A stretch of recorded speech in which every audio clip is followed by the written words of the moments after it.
प्रभु यीशु मसीह के मधुर और सामर्थ्य नाम में आपको प्रेमी सलाम। जय मसीह की। डेली बाइबल संदेश में आपका हार्दिक स्वागत है। आज 5 मार्च है और परमेश्वर को धन्यवाद कि उसने हमें फिर से एक नया दिन दिया है, एक नया सवेरा दिया है, ताकि हम अपने जीवन के चाल चलन, सोच विचार और आचरण के द्वारा उस परमेश्वर को महिमा दें जिसने हमें ये आज की जिंदगी दी है। और वैसे भी हमारा जीवन उसकी अमानत है, उसकी दी हुई है। आज हम जो कुछ भी हैं, जैसे भी हैं, सब कुछ उसकी दया और उसके रहम की वजह से है। आज के मनन के लिए हम गिनती की किताब 21 अध्याय और उसकी 9 आयत में से पढ़ेंगे। यहां पर लिखा है, तब सांप के ढसे हुओं में से जिसने उस पीतल के सांप को देखा वो जीवित बच गया। आज के संदेश का शीर्षक है, और वो जीवित बच गया। 3 दिसंबर 1984। आपने भोपाल गैस कांड के बारे में जरूर सुना होगा। उस वक्त मैं बहुत ही छोटा था। इसमें हजारों लोगों की जान चली गई और ना जाने कितने लोग स्थायी रूप से कई प्रकार की विकृतियों का शिकार हो गए। उनके लिए कोई चिकित्सा उपलब्ध नहीं है आज भी। ये घटना संसार की भीषणतम संहारक घटनाओं में से एक है। बहुत ही भयंकर घटनाओं में से एक ये घटना है। और कहते हैं कि कारखाने से जहरीली गैस, आइसोसाइनाइड गैस का रिसाव हुआ और वो लोगों को अपनी चपेट में लेता चला गया। जो लोग मजदूर किस्म के लोग थे, जो बाहर सो रहे थे या जो आसपास थे, वे सब के सब मौत की चपेट में आ गए। लेकिन बाद में एक बात का पता चला, जिनके पास या जिनके आसपास आग जल रही थी वो बच गए। वो दिसंबर का महीना था और जबरदस्त ठंड के कारण लोगों ने अलाव जलाकर रखा था तापने के लिए। जहां जहां आग जल रही थी वहां गैस का दुष्प्रभाव हुआ नहीं। गैस का दुष्प्रभाव वहां पर नहीं हुआ।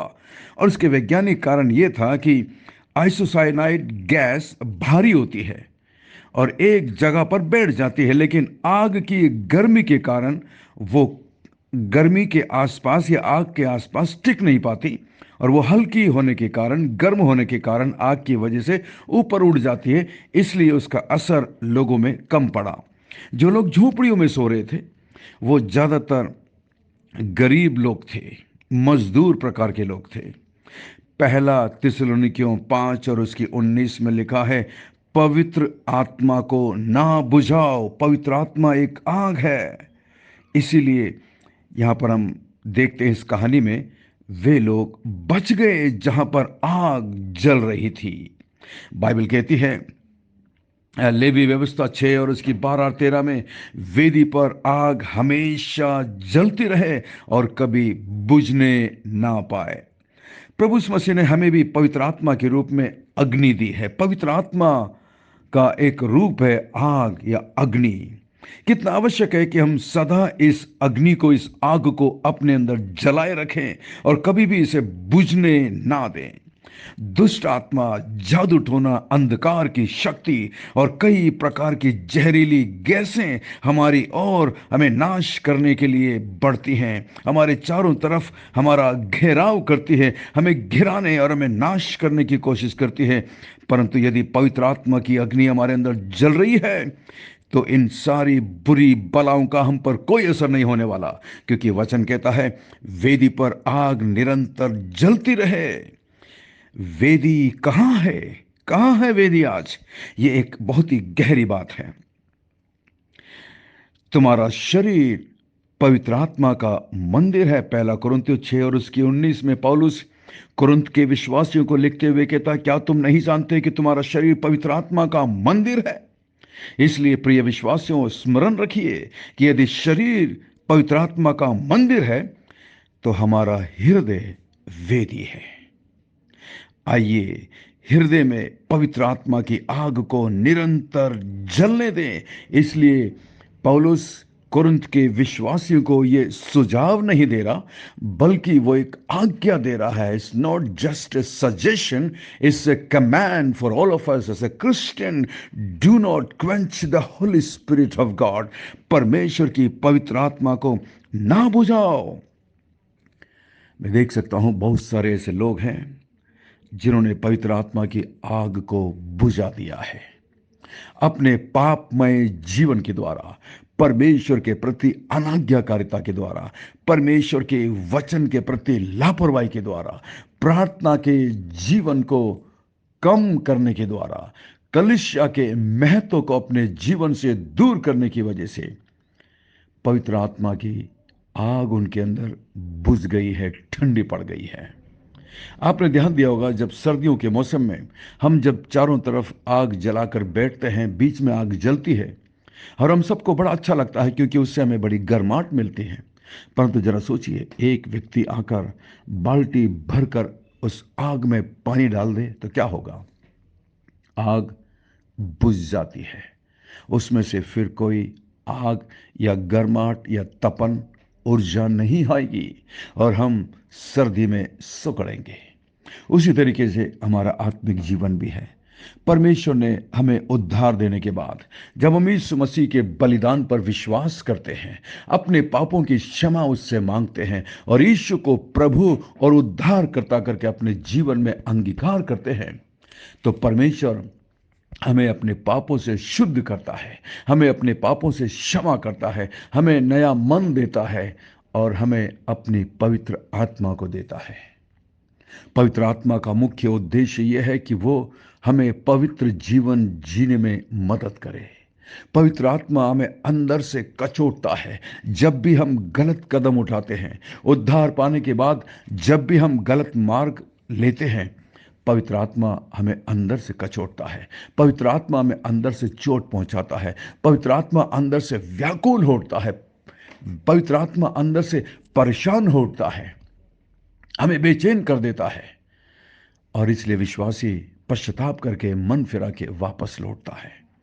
लेकिन कई बार मैंने बहुतों को देखा है, जो लोग निरंतर पाप में जीवन जीते हैं, पवित्र आत्मा की वार्निंग के बाद भी, चेतावनी के बाद भी, परमेश्वर की चेतावनी के बाद भी, परमेश्वर के दास परमेश्वर के वचन से चेतावनी देते हैं. जब हम चर्च में वचन को सुनते हैं या अपने व्यक्तिगत जीवन में प्रतिदिन बाइबल को पढ़ते हैं, पवित्र आत्मा हमें चेतावनी देता है. और कई बार हम पवित्र आत्मा की चेतावनी को नज़रअंदाज कर देते हैं.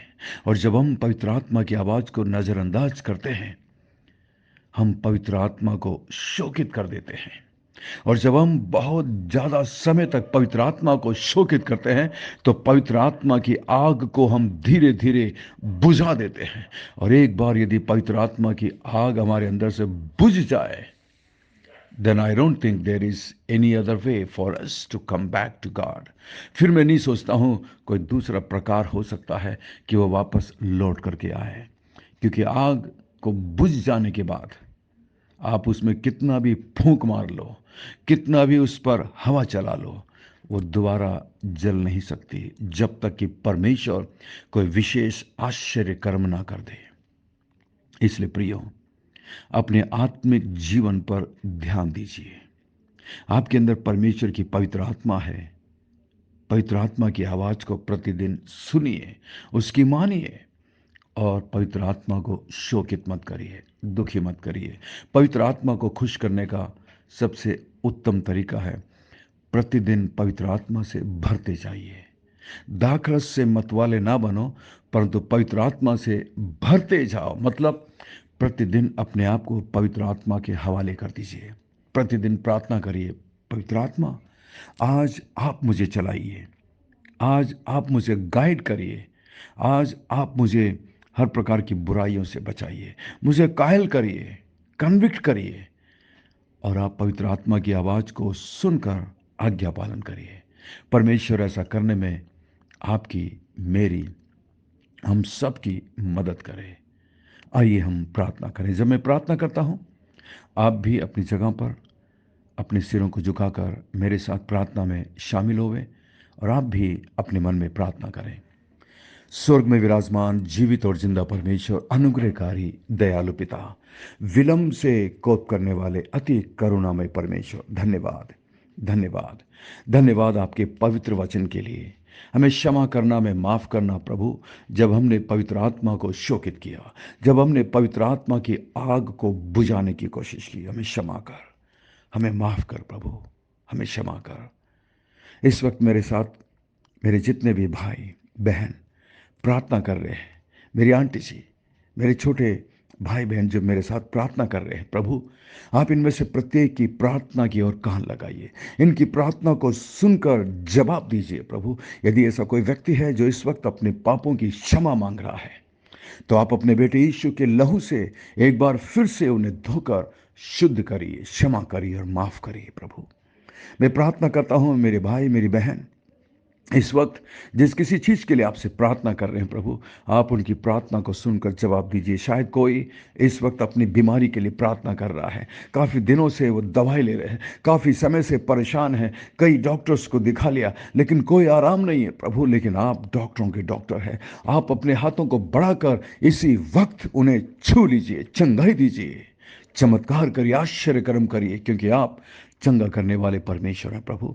मैं इस वक्त प्रार्थना करता हूं मेरे भाई और बहन के लिए जो इस वक्त किसी भी प्रकार की पारिवारिक समस्याओं से जूझ रहे हैं प्रभु, पति पत्नी के बीच में, माता पिता और बच्चों के बीच में, भाई बहनों के बीच में प्रभु किसी भी प्रकार का मन मुटाव है, कोई भी गलत फहमी है प्रभु, तो आप उन्हें पश्चाताप का मन दीजिए ताकि वो दोबारा सुलह कर सके, आपस में संगति कर सके, ताकि उनकी प्रार्थना रुक ना जाए प्रभु। धन्यवाद।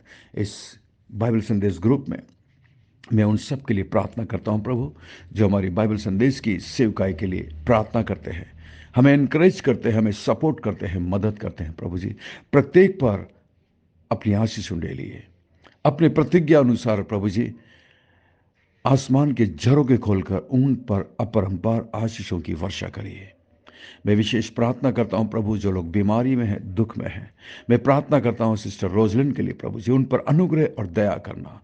मैं प्रार्थना करता हूं प्रभु जी भाई रज्जत के ब्रदर इन लॉ के लिए प्रभु, अपने अनुग्रह अपनी दया उन पर करना प्रभु। वो बच्चा जो इस वक्त अस्पताल में भर्ती है मान परमेश्वर, मैं प्रार्थना करता हूं भाई मैनुअल की पत्नी के लिए प्रभु जी, दया करिए, अनुग्रह करिए प्रभु जी, अपने हाथों को बढ़ाकर उन्हें छू लीजिए।